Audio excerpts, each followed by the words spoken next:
मी अजित आशाताई अनंतराव पवार गांभीर्यपूर्वक प्रतिज्ञा करतो की कायद्याद्वारे स्थापित झाले आहे अशा भारताच्या संविधानाबद्दल मी खरी श्रद्धा व निष्ठा बाळगीन.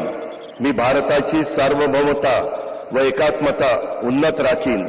मी महाराष्ट्र राज्याचा उपमुख्यमंत्री म्हणून माझी कामे निष्ठापूर्वक व विवेक बुद्धीने पार पाडीन आणि संविधान व कायदा यानुसार सर्व तऱ्हेच्या लोकांना मी निर्भयपणे व निपक्षपातीपणे तसेच कोणाच्याही विषयी महत्त्वभाव किंवा आकस न बाळगता न्याय वागणूक देईन.